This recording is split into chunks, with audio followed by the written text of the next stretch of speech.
and report any person or entity that aids or abets or that intends to aid or abet an illegal abortion in Texas. So you can bring these lawsuits for someone who's intending to break the law before they've done it and therefore save that child before they're killed, which is a really good thing. The argument against this from some of these squishy pro-lifers and conservatives, or libertarians, is that this is encouraging a surveillance state. Isn't that the very thing we don't want as conservatives? It's causing division. You're gonna have Americans spying on one another. I thought Republicans and conservatives didn't like that. I thought you didn't like that they were spying on Tucker Carlson.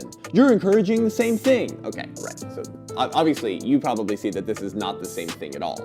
If you understand and believe the science, right, follow the science, that the unborn child is a human being with full dignity, full rights, meaning the child in the womb is no less valuable than that same child right after they slip out of their mother's vaginal canal, who is no less valuable than your son at his 1-year-old birthday this side of the womb. If you believe in human equality and that our rights spring from our human nature, and therefore we have those rights from the moment we become human, the moment of conception, then you would see no difference in a moral landscape or context between the killing of a preborn human and a born human being. If you have that understanding, if you acknowledge reality, right, then whistleblowing on people trying to arrange the dismemberment and killing of an innocent human being is a very good thing. That's very American, right? That's very conservative.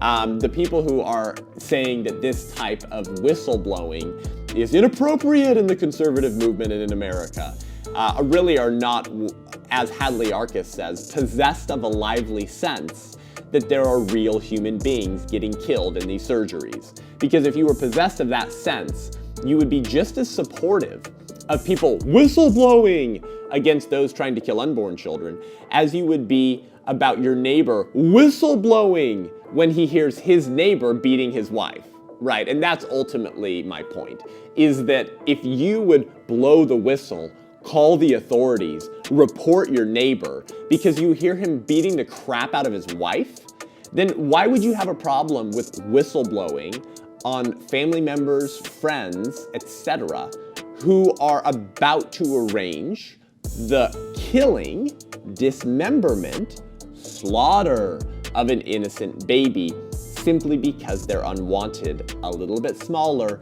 and a little bit more dependent than you are? So this is what I call soft bigotry, right? These squishy pro-lifers and conservatives who say they're pro-life are not really pro-life like I'm pro-life, because they don't treat the unborn as intrinsically valuable enough to warrant political protection, to warrant informing the authorities that these people are going to break state law to kill a human being who is just as valuable as any one of us this side of the womb. So that argument just falls on, I think, on deaf ears if you're truly pro-life.